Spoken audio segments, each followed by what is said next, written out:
Good morning, everyone. This is Xue Zheng from Lawrence Livermore National Lab. E3SM project encourage people to present V1, V2 papers in overhead webinars. So I'd like to report a manuscript about the historical and future simulations by E3SMv1 as used in CMIP6. This paper is currently under review for the journal GMD. Here is a link to the manuscript. You can see it on the web page too. Firstly, I'd like to thank all the co-authors. They prepared, conducted, and archived all those simulations. They also analyzed, documented the results, provided a lot of valuable comments to improve the manuscript. In particular, I want to thank Qing and Tian because the ocean and sea ice analysis are mainly from Qing Li, and the land analysis are from Tian Zhou. E3SMv1 submitted the future climate projection simulations to the scenario model intercomparison project. Within CMIP6, Scenario MIP aims to generate multi-model climate projection for different scenarios of future emissions and land use changes. Participating in the Scenario MIP project, we conducted future climate projection simulations with a high emission, aka SSP5 8.5 scenario. It represents the upper end of the scenarios in terms of fossil fuel use, food demand, energy use, and greenhouse gas emissions. We conducted 5 ensemble members of this experiment.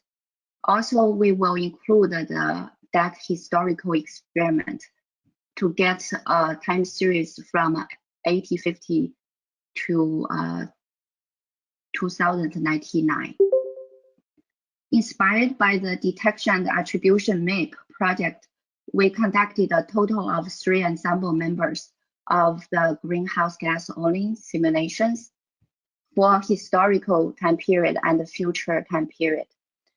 The greenhouse gas only historical runs are the same as the historical runs, except that all forcing other than greenhouse gas forcing are held at pre-industrial values. The future greenhouse gas only simulation started from the end of the historical GHG simulation with the greenhouse gas forcing in the SP5 8.5 scenario, while the other forcing are still set at the same pre-industrial values. The overview paper of the scenario MIP has shown that the global mean surface temperature and the precipitation response of a different model is very highly related to the climate sensitivity, especially for those high emission scenarios. It is expected that E3SM will be among the warmest model by the end of the simulation due to its high climate sensitivity. The 2 goals of this manuscript is, firstly, we want to document the global and regional responses of the key climate component in the high emission scenario simulated by E3SMv1. Secondly, we want to describe the regional responses of climate component in the greenhouse gas only experiment relative to the all forcing experiment. So I will firstly summarize the results from the DAC historical and the high emission all forcing experiment from the ensemble means, and we will focus on global and regional responses from different model components. I will just highlight selective figures from the manuscript. Please check the full manuscript for the more completed information. This slide summarizes the time evolution of the annual global mean variables for different model components. Specifically, the left top panel is global mean near surface air temperature. The middle top panel is the SST. The left bottom panel is the precipitation. The middle bottom panel is the AMOC. The right panel shows the sea ice area from North Hemisphere and the Southern Hemisphere for different seasons. Comparing E3SMv1 with other CMIP models, showing in the black lines the all-forcing experiment from E3SM ensemble member is showing in black line, and the color line are other CMIP6 models. You can see from air temperature and SST, the surface warming in E3SM is among the strongest one by the end of the 21st century under the high emission scenario. The annual mean AMOC is overly weak, start with a weak value with a slower change by the end of the simulation compared with other CMIP6. The sea ice, especially in the Northern Hemisphere, decreases rapidly. In the manuscript, you will see it also have overly large seasonal variability. If we use CMIP models with median warming patterns as a reference, we can estimate the difference in the regional responses in E3SMv1 compared to those CMIP6 model. The figures shows the time evolution of the zonal mean air near surface air temperature and shortwave cloud radiative effects. The top panels are from E3SMv1. The bottom are the CMIP models with the median warming. If you check it, so you can clearly see in E3SMv1 model, there is a continuous cooling and enhanced negative shortwave cloud radiative effect before the year of 2000. After 2000, a rapid warming in the Arctic and a clear warming asymmetry between North Hemisphere and Southern Hemisphere showing up in E3SMv1. On the other hand, CMIP6 shows no signal of such a continuous cooling and enhanced negative shortwave cloud radiative effect. In the future projection simulations, the polar amplification in terms of surface air temperature and shortwave cloud radiative forcing are weaker too.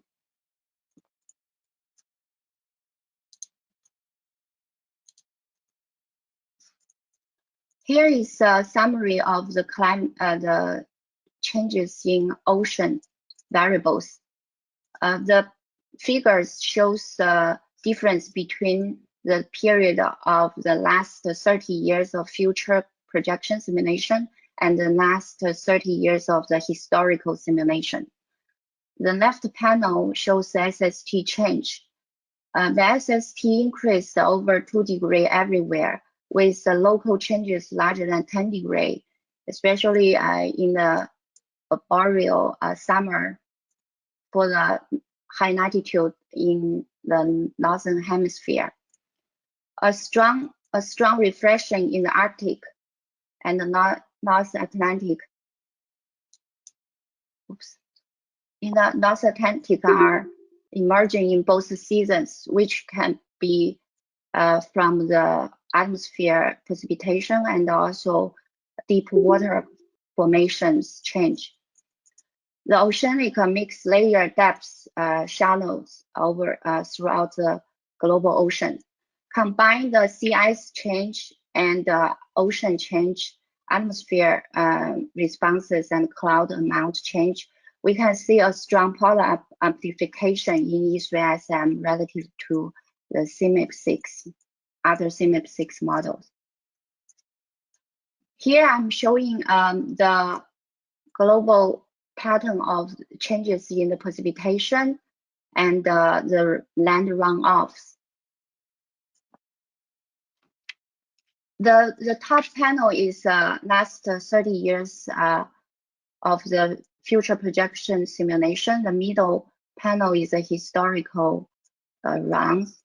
The bottom panel shows the difference between the future simulation and the historical run.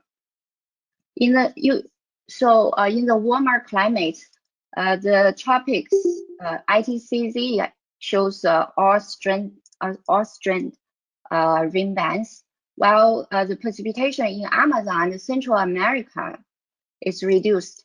All those regions are related to dry model bias, and so we need to take the precipitation bias into the consideration.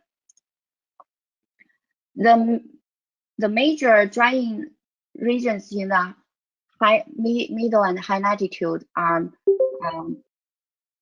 the maritime region and Central America, Amazon, Southern Africa, and Western Australia. The land runoff highly corresponded to the precipitation changes. And Tian did the correlation coefficients for the map spatial correlation and the temporal correlation. The correlation coefficient is all high, closer to 0.9, which is consistent with other CMIP6 models. We use the zonal wind at 250 millibar to estimate the response of the atmospheric circulations in the warmer climate. If you check the bottom panel and compare the westerly jet in the top two panels, you can see the subtropical edges of the headlight cell in both hemispheres shift polarward in the future projected climate. The polarward shift is larger in the southern hemisphere. This is consistent with findings in CMIP6 model and other CMIP5 models. And now I will move to the greenhouse gas only historical and future projection experiment. We will talk about the atmospheric responses, ocean sea ice responses, and land runoff responses separately. Here, I showed this figure before, and so I won't describe the variables now, but I want you to focus on the black lines and the green lines now. The black line is the all-forcing experiment, and the green lines are the greenhouse gas only simulations. So compared those two sets of simulations, you can see the climate in the greenhouse gas only experiment warms more rapidly in the historical period, and it ended up warmer temperature by the end of the simulation, the future simulations overly. The AMARC, the annual mean AMARC, is further weakened compared with the all-forcing experiment, but at the end of the simulation, it reaches the similar values. The sea ice amount is less relative to the all-forcing simulation after 1950, especially in the northern hemisphere. That's consistent with the surface warming pattern we said before. Here is a time evolution of the zonal mean near surface temperature from the greenhouse gas only experiment, showing in panel A, and shortwave cloud radiative forcing showing in panel B. Those are same variables as I showed in all forcing experiment. Compared with all forcing experiment, there is no signal of cooling and no enhanced shortwave wave cloud radiative cooling effect in the northern hemisphere between 1950 and 2000. So that's an indicator of the too strong aerosol indirect effect. And if we take the difference between the all-forcing experiment and the greenhouse gas only, the temperature trend is showing in panel C. The total cloud radiative forcing is showing in panel D. You see the rapid cooling in all forcing, the enhanced cooling in all forcing is correspondingly to the aerosol loadings, especially sulfate, as shown in panel E and F.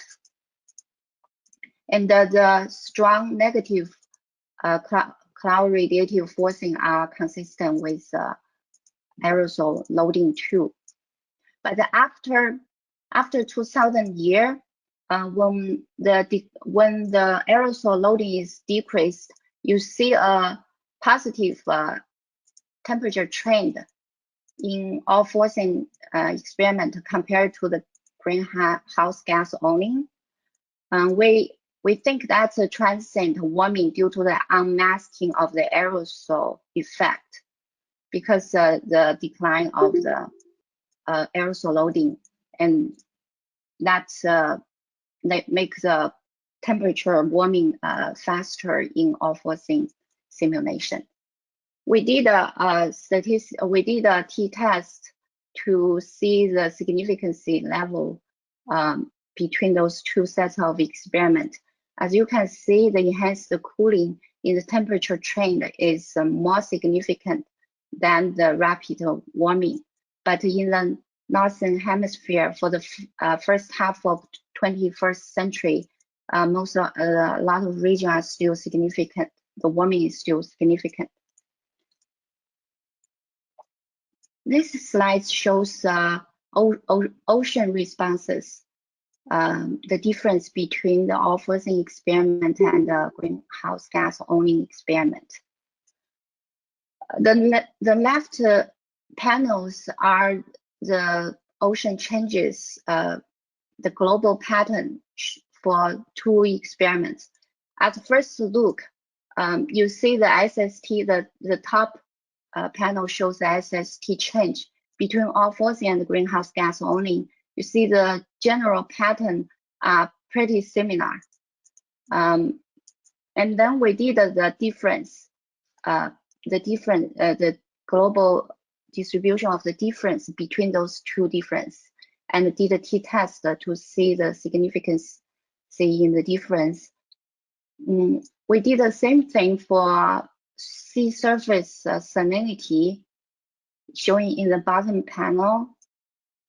Overall, you can see the greenhouse gas emission dominate the global pattern of the SST and the sea surface salinity. On the other hand, other forcing might affect the specific magnitude of the regional changes, as shown in the panel, red panels. The mixed layer depths are showing in the manuscript too. It shows more finer structures between those two experiments. That's likely due to the processes control the mixed layer depths are more complicated than the sea surface temperature and the sea surface salinity. Here's the land runoff changes from in the all forcing experiment and the greenhouse gas only experiment. As I mentioned before, the land runoff is highly correlated with precipitations. However, the changes patterns are slightly different from the changes in the precipitation patterns. The more details can be shown in the manuscript. Specifically, if we look closely to the regional changes, you can see the greenhouse gas only experiment. The forcing leads to a greater decline in future runoff than all forcing in southern North America, southern Africa, and Eastern Asia. between those two figures. Also, it tends to have less runoff increase in the future than our forcing experiment. The overall increase is less, likely due to the difference between the end of the historical simulation and the end of the precipitation is smaller in the greenhouse gas only than all forcing experiment. In this figure, it's hard to, for the land runoff, we didn't do the t-test.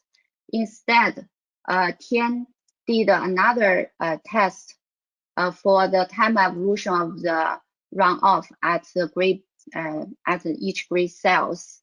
This test is similar to the significancy test because it shows the distribution of the time series between those two different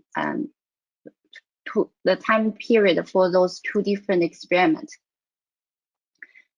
If the test rejected the non-hypothesis of those two experiments have the same distribution of the runoff, it shows rejected, and that means those two time series are very different.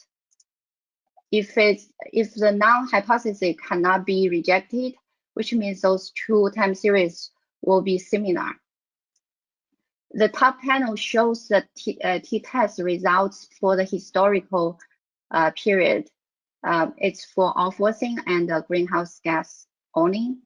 You see, after by the end of the simulations, there are several regions showing a different land runoff already. Some like Greenland, Australia, Central and Southern North America, and Eastern Asia, as showing in those dark blue. But for the future period, the difference in the local run enlarges, which means the difference, the area with difference increased, except the Greenland, Australia, and Alaska. If we take the difference between A and B, we will get the map for C. The purple shows the difference reduced when we by the end of the simulation. The orange shows the difference gets enlarged. The white region shows there is no change in the difference. Overall, the runoff distribution from all forcing experiments and the greenhouse gas only tends to be more similar during the future period than the historical period. But there are more details we can see. For example, the the Greenland distribution and Alaska are very different from the Central Africa. Those places might controlled by different forces. In this test, we won't be able to see the snow dynamics and the seasonal variabilities. Those things need to be checked in the future estimate. In summary, we will see E3SMv1 is one of the CMIP6 models with the largest surface warming and in the high emission scenarios. We detected a significant polar amplification of surface warming. It is associated with the increase of polar clouds, a weaker AMOC, reduced sea surface salinity, lower sea ice concentration, and faster sea ice melting in Arctic. We also find a transit accelerated warming in the all-forcing experiment during the first half of the 21st century, which is likely caused by the unmasking of the aerosol effect due to the decline of the aerosol loading in the future projection period. As we know, we have very strong aerosol radiative forcing in E3SMv1. This is consistent with that model feature. After we check the ocean responses and the land responses, generally speaking, the oceanic climate response is largely controlled by the greenhouse gas forcing. The land runoff responses can be different, but the impact of greenhouse forcing grows and become dominant in the future climate projection period, as we see in the last slides. At the end, I want to emphasize that all those simulations have been published on ESGF. The greenhouse gas only simulations are available at the E3SM space on ESGF. Here, we only did some general analysis. Further model sensitivity tests and in-depth model diagnostics combined with more observational references are needed to test our speculations, better understand the mechanisms causing those general features. Lastly, we mainly focus on changes in the mean climate state. The possible changes in climate variability are not discussed because we only have 5 ensemble members and 3 ensemble members. To detect the strong signals in climate variability might need a significantly larger ensemble of simulations. But in the end, I hope I welcome everyone to take a look at those simulations and use it in your study. Here I conclude my presentation, and so please be free to ask